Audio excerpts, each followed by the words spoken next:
Chapitre 11. Ils vont à Antigonéa. Mon fils, Tolmaï, est venu pour le marché. Aujourd'hui, à Sexte, il retourne à Antigonéa. La journée est tiède.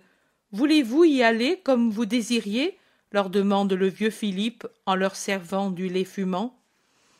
Nous allons nous y rendre sans faute. Quand as-tu dit? À Sexte. Vous pourrez revenir demain, si vous voulez, ou bien le soir d'avant le sabbat, si cela vous plaît.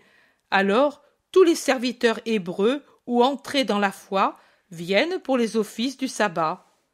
C'est ce que nous allons faire, et il n'est pas dit que cet endroit ne soit pas choisi pour leur demeure. Cela me fera toujours plaisir, même si je les perds, car c'est un endroit salubre, et vous pourrez faire beaucoup de bien parmi les serviteurs qui, certains, sont encore ceux qu'a laissé le maître, et certains sont ici grâce à la maîtresse bénie qui les a rachetés à des maîtres cruels. Aussi, ils ne sont pas tous israélites, mais désormais, ils ne sont pas non plus des païens. Je parle des femmes. Les hommes sont tous circoncis. N'ayez pas pour eux de dégoût, mais ils sont encore très loin de la justice d'Israël. Les saints du temple s'en scandaliseraient, eux qui sont parfaits. Pierre, s'adressant aux deux, dit « Eh, oui, c'est bien. Maintenant ils pourront progresser en aspirant la sagesse et la bonté des envoyés du Seigneur. Vous voyez combien vous avez à faire? » Nous le ferons. Nous ne décevrons pas le maître, promet Syntycha, et elle sort pour préparer ce qu'elle croit opportun. Jean d'Andorre demande à Philippe « Crois-tu qu'à Antigonéa, je pourrais faire un peu de bien aussi aux autres en enseignant comme pédagogue ?» Très bien. Le vieux Plaute est mort depuis 3 lunes, et les enfants qui sont gentils n'ont pas d'école. Quant aux Hébreux, il n'y a pas de maître, car tous les apôtres fuient ce lieu proche de Daphné. Il faut quelqu'un qui soit comme était Théophile, sans raideur, pour... Oui, en somme, sans pharisaïsme, tu veux dire, termine Pierre expéditif. Voilà, oui, je ne veux pas critiquer, mais je pense... Maudire ne sert à rien. Il vaudrait mieux aider, comme faisait la maîtresse qui, par son sourire, amenait à la loi plus et mieux qu'un rabbi. Jean d'Andorre dit « C'est pour cela que le maître m'a envoyé ici. Je suis sûrement celui qui a ce qu'il faut. Oh, je ferai sa volonté jusqu'à mon dernier soupir. Maintenant, je crois vraiment que ma mission n'est pas autre chose qu'une mission de prédilection. Je vais le dire à Syntycha. Vous verrez que nous resterons là. Je vais le lui dire. » Et il sort avec la vivacité qu'il avait autrefois. Très haut Seigneur, je te remercie et te bénis. Il souffrira encore, mais pas comme avant. Ah, quel soulagement! S'écrie Pierre. Et puis, il sent le devoir d'expliquer un peu à Philippe, et comme il peut le faire, le pourquoi de sa joie. Tu dois savoir que Jean a été pris comme point de mire par les durs d'Israël. Tu les appelles les durs. Philippe dit « Ah, je comprends. Persécuté politique comme... » et il regarde le zélote. « Oui, comme moi, et davantage, pour autre chose encore, car outre la différence de caste, lui les excite par son appartenance au Messie. Par conséquent, et que ce soit dit une fois pour toutes, ils sont confiés à ta fidélité, lui et elle. Tu comprends? Explique le zélote. Je comprends, et je saurai en tenir compte, lui répond Philippe. Comment les appelleras-tu auprès des autres? 2 pédagogues recommandés par Lazare de Théophile, lui pour les garçons, elle pour les fillettes. Je vois qu'elle a des broderies et des métiers. Beaucoup de travaux féminins se font ici et sont vendus à Antioche par des étrangers, mais ce sont des travaux grossiers et lourds. Hier, je lui ai vu un travail qui m'a rappelé ma bonne maîtresse. Ils seront très recherchés. Pierre dit, et une fois de plus que le Seigneur soit loué.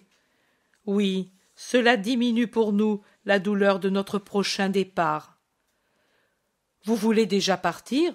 Demande Philippe. Le Thaddée explique. Nous le devons. La tempête nous a retardés. Au premier jour de Shébat, nous devons être avec le maître. Il nous attend déjà, car nous sommes en retard. Ils se séparent pour aller chacun à ses affaires. Philippe, ou l'appelle une femme, les apôtres au soleil sur la hauteur. Jacques d'Alphée dit, nous pourrions partir le lendemain du sabbat. Qu'en dites-vous? Pour moi, tu penses, tous les jours je me lève tourmenté par la pensée de la solitude de Jésus, seul, sans vêtements, sans soins, et toutes les nuits je me couche avec ce tourment. Mais aujourd'hui nous allons décider. André dit, dites un peu, mais le maître savait tout cela? Je me demande depuis des jours comment il savait que nous aurions trouvé le Crétois, comment il a prévu le travail de Jean et de Saint-Ica, comment, beaucoup de choses, en somme. Le zélote explique. En réalité, je crois que le Crétois a des époques fixes de séjour à Séleucie. Peut-être Lazare l'a dit à Jésus, et lui, en conséquence, a décidé de partir sans attendre la Pâque. Oui, c'est juste. Et pour la Pâque, comment fera Jean? Demande Jacques d'Alphée. Matthieu dit, mais comme tous les Israélites. Non, ce serait se jeter dans la gueule du loup. Mais non, qui le pêcherait dans cette foule? L'Iscar, oh, qu'ai-je dit? N'y pensez pas, c'est une plaisanterie de ma pensée. Pierre est rouge, affligé d'avoir parlé.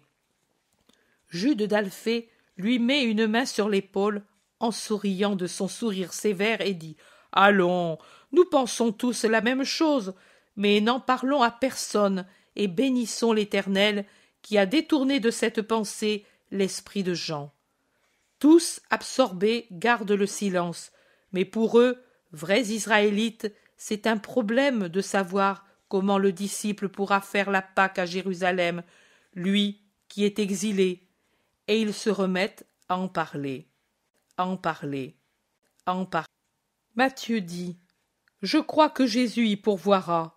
Peut-être que Jean le sait, il n'y a qu'à le lui demander. » Ne le faites pas, ne mettez pas des désirs et des épines là où la paix commence tout juste à renaître, dit en suppliant l'apôtre Jean.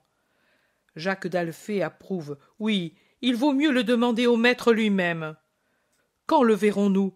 Qu'en dites-vous? Demande André. Jacques de Zébédée dit. Oh, si nous partons le lendemain du sabbat, pour la fin de la lune, nous serons sûrement à Ptolémaïs.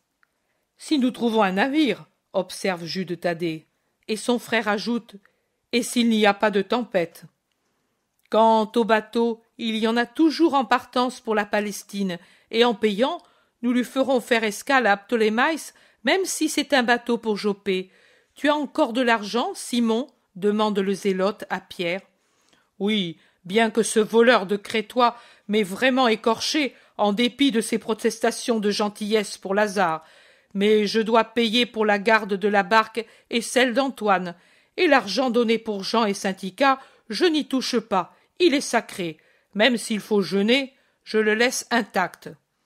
Le zélote estime, tu fais bien, cet homme est très malade, il croit pouvoir faire le pédagogue, je crois qu'il sera seulement un infirme très vite. Oui, je le pense moi aussi.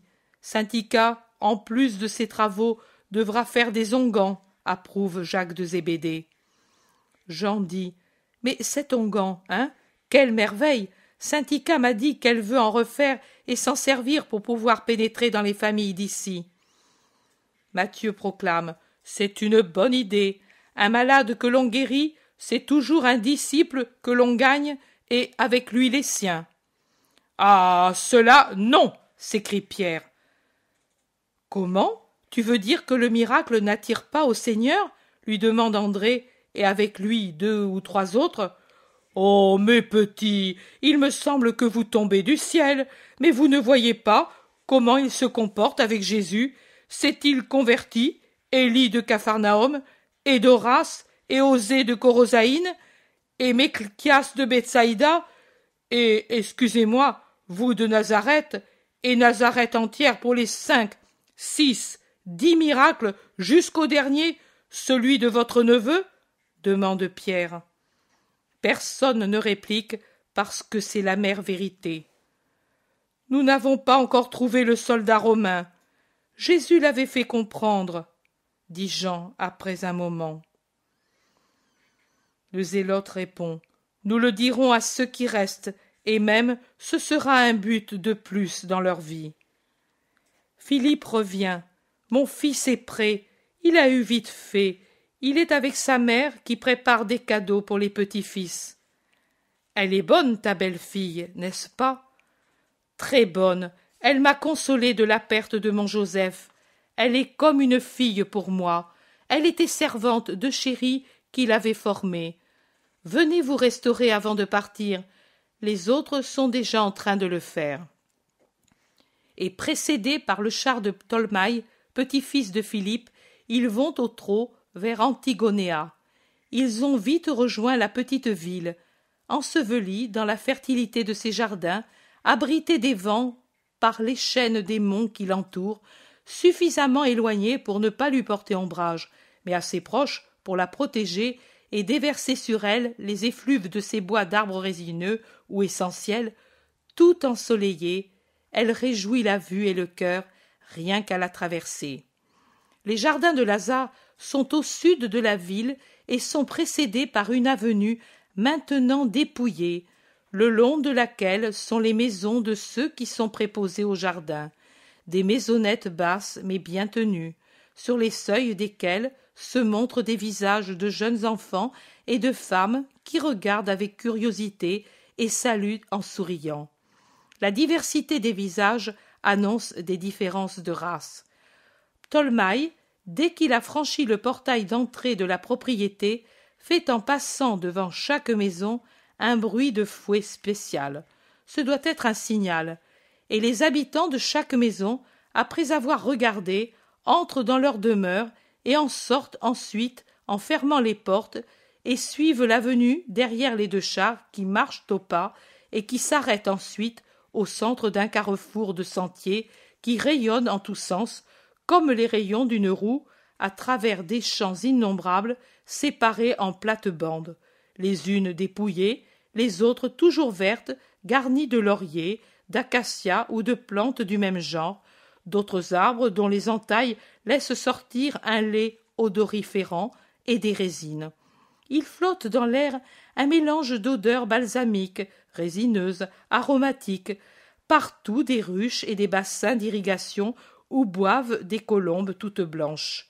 Dans certains endroits, une terre nue qui vient d'être piochée ou gratte des poules blanches elles aussi, surveillées par des fillettes. Ptolemaï fait claquer son fouet plusieurs fois jusqu'à ce que les sujets de ce petit royaume soient réunis autour des arrivants, et alors il commence son petit discours. Voilà, Philippe, notre chef, et père de mon père, envoie et recommande ces saints d'Israël venus ici par la volonté de notre maître. Que Dieu soit toujours avec lui et avec sa maison. Nous nous lamentions beaucoup parce qu'il nous manquait la voix des saints rabbins. Voilà que la bonté du Seigneur et de notre maître lointain, mais qui nous aime tant, Dieu lui rende le bien qu'il donne à ses serviteurs, nous procure ce que notre cœur rêvait. En Israël s'est levé celui qui était promis aux nations. On nous l'avait dit pendant les fêtes au temple et dans la maison de Lazare. Mais maintenant est réellement venu pour nous le temps de la grâce, parce que le roi d'Israël a pensé à ses plus petits serviteurs et nous a envoyé ses ministres pour nous apporter ces paroles.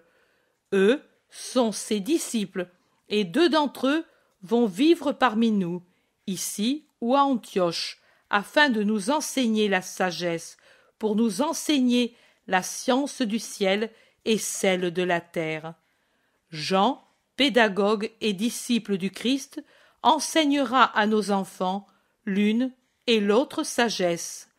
Saint Ika, disciple et maîtresse de couture, enseignera la science de l'amour de Dieu et l'art du travail féminin aux fillettes. Recevez-les comme des bénédictions du ciel et aimez-les comme les aime Lazare de Théophile et Euchérie. Gloire à leurs âmes et paix. Et comme les aiment les filles de Théophile, Marthe et Marie, nos maîtresses bien-aimées et disciples de Jésus de Nazareth, le rabbi d'Israël, le promis, le roi. Le petit peuple des hommes, aux courtes tuniques, aux mains terreuses qui portent des outils de jardinage, des femmes, des enfants de tous âges, écoutent avec étonnement, puis chuchotent, ensuite s'inclinent profondément. Tolmaï commence les présentations. Simon de Jonas, le chef des envoyés du Seigneur, Simon le Cananéen, l'ami de notre Maître, Jacques et Jude, frères du Seigneur, Jacques et Jean, André et Matthieu, et puis aux apôtres et aux disciples. Anne, ma femme de la tribu de Juda, comme ma mère d'ailleurs, parce que nous sommes purs, venus avec Euchérie de Juda. Joseph, le garçon consacré au Seigneur, et Théochérie, qui dans son nom a le souvenir des justes maîtres, fille sage et amie de Dieu, en véritable Israélite. Nicolaï et Dosithée. Nicolaï est consacré au Naziréat. Dosithée, le troisième, et un gros soupir accompagne la présentation, est déjà marié depuis plusieurs années à Hermione. Viens ici, femme. S'avance une très jeune brunette avec un bébé dans ses bras. La voilà, c'est la fille d'un prosélyte et d'une grecque. Mon fils a fait sa connaissance à Alexandrocène de Phénicie quand il y fut pour le commerce, et elle lui plut. Et Lazare ne s'y opposa pas, mais au contraire, il dit « Cela vaut mieux que la débauche. » Et ce n'est pas un mal. Mais moi, je voulais un sang d'Israël. La pauvre Hermione baisse la tête comme une accusée. Dosithée frémit et souffre. Anne, mère et belle-mère, a un regard attristé. Jean, bien que le plus jeune de tous, sent la nécessité de relever les esprits humiliés, et il dit « Dans le royaume du Seigneur, il n'y a plus de Grecs ou d'Israélites, de Romains ou de Phéniciens, mais seulement des fils de Dieu. Quand par ceux qui sont venus ici, tu connaîtras la parole de Dieu, elle élèvera ton cœur vers de nouvelles lumières, et elle ne sera plus l'étrangère, mais la disciple comme toi et comme tous de notre Seigneur Jésus. » Hermione relève la tête humiliée et, reconnaissante, sourit à Jean. Sur le visage de Dosithée et d'Anne, la même expression de reconnaissance. Tolmaï austère répond « Et Dieu veuille qu'il en soit ainsi, car à part l'origine, je n'ai rien à reprocher à ma belle-fille. Celui qui est dans ses bras, c'est Alphée, le dernier-né, qui de son père à elle, prosélyte, a pris le nom. La petite aux yeux de ciel, sous ses boucles d'ébène, c'est Myrtica, du nom de la mère d'Hermione, et celui-ci, l'aîné, c'est Lazare, suivant la volonté du maître, et l'autre, c'est Hermas. Jean dit encore, le cinquième doit s'appeler Tolmaï, et la sixième Anne, pour dire au Seigneur et au monde que ton cœur s'est ouvert à une nouvelle compréhension. Tolmaï s'incline sans parler. Puis il reprend les présentations. Ceux-ci sont deux frères d'Israël, Myriam et Sylvien, de la tribu de Nephtali. Et ceux-ci sont Elbonide, d'Anita et Siméon juif. Puis voilà les prosélytes, autrefois romains ou fils de romains, charité concrète de chérie, arrachés par elle à la servitude et à la gentilité, Lucius, Marcel, Solon fils d'Élaté. Syntycha observe. Nom grec. De Thessalonique, esclave d'un serviteur de Rome. Et le mépris est manifeste quand il dit serviteur de Rome. Chéri le prit en même temps que son père mourant dans une heure trouble, et si le père mourut païen, Solon est prosélyte. Priscille, avance avec tes enfants. Une femme de taille élevée et lancée, au visage aquilin, avance en poussant une fillette et un garçon, avec, à ses jupes, deux petites. Voici la femme de Solon, autrefois affranchie d'une Romaine morte maintenant, et Marius, Cornélie, Marie et Martille, jumelles. Priscille est experte en naissance. Amicléa, viens avec tes enfants. Elle est fille de prosélyte, et son prosélyte ses deux fils, Cassius et Théodore. Thécla, ne te cache pas. C'est la femme de Marcel, elle est affligée d'être stérile. Fille de prosélyte elle aussi. Ceux-ci sont les colons. Maintenant, au jardin, venez. Il les conduit à travers le vaste domaine, suivi par les jardiniers qui expliquent les cultures et les travaux, pendant que les fillettes reviennent à leurs poules qui ont profité de l'absence des gardiennes pour s'écarter ailleurs. Tolmaï explique. On les amène ici pour débarrasser la terre des chenilles avant les semailles annuelles. Jean d'Andorre sourit aux poules qui caquettent et il dit « Il me semble que ce sont les miennes d'autrefois » et il se penche pour leur jeter des miettes de pain qu'il prend dans son sac jusqu'à ce qu'il soit entouré de poulettes et il rit parce que l'une d'elles, effrontée, vient lui becqueter le pain dans la main. « Heureusement !» s'écrie Pierre en donnant un coup de coude à Matthieu pour lui montrer Jean qui joue avec les poulettes, et Syntycha qui parle grec avec Solon et Hermione. Puis ils reviennent à la maison de Ptolemaï qui explique « Voilà l'endroit. Mais si vous voulez enseigner ici, on pourra vous aménager une place. Vous restez ici ou bien… » « Oui, Syntycha, ici, c'est plus beau. Antioche m'accable à cause des souvenirs, » dit doucement Jean à sa compagne. Syntycha répond « Mais oui, comme tu veux, pourvu que tu sois bien. Pour moi, tout m'est égal. Moi, je ne regarde plus en arrière. Rien qu'en avant. En avant. Allons, Jean, ici nous serons bien. Des enfants, des fleurs, des colombes et des poulettes pour nous, pauvres créatures, et pour notre âme la joie de servir le Seigneur. Qu'en dites-vous ? demande-t-elle en s'adressant aux apôtres. Nous pensons comme toi, femme. Alors, c'est entendu. Très bien, nous partirons contents. Oh, ne partez pas, je ne vous verrai plus. Pourquoi si tôt? Pourquoi? Jean retombe dans son chagrin. Mais nous ne partons pas maintenant. Nous restons ici jusqu'à que tu sois… Pierre ne sait pas dire ce que sera Jean, et pour ne pas faire voir les larmes qui emplissent ses yeux, il embrasse Jean qui pleure, et il cherche à le consoler ainsi.